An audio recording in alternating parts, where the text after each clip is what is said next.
Hey everyone, so this is my recipe for cheesy stuffed chicken and wild rice.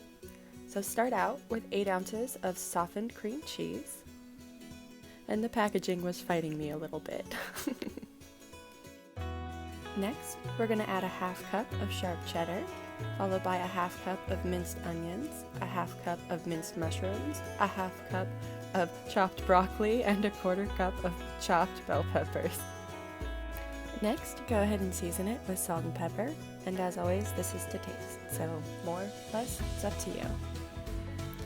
After that, we're going to go ahead and add in 1 teaspoon of garlic powder, a half teaspoon of onion salt, 1 teaspoon of Italian herbs, and give it a mix.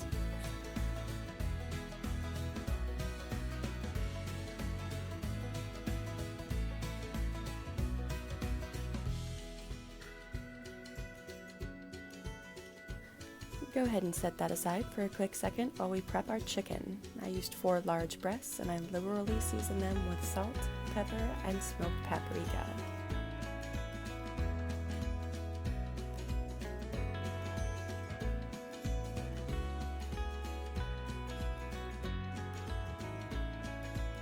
Next, we'll roll up our imaginary sleeves and rub in the seasonings.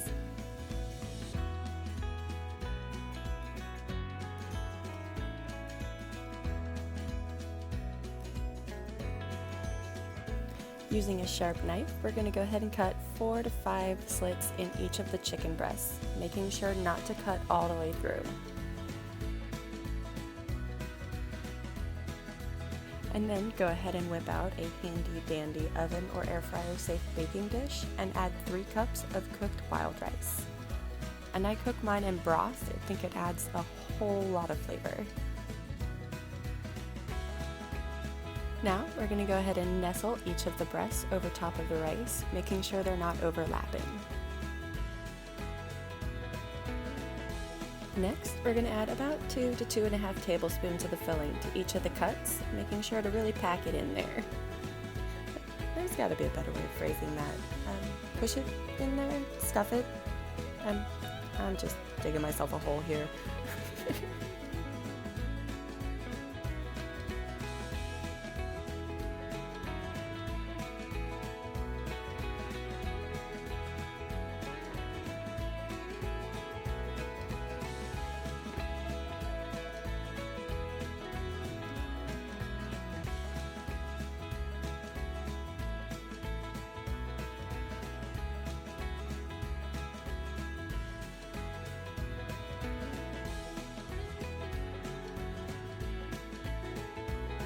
Now, using a rubber spatula, go ahead and spread some of the cream cheese filling over top of the chicken breast. This will help keep it juicy. Then, top with 1.5 to 2 cups of sharp cheddar cheese, and as always, this is personal preference. If you like cheese, go for it.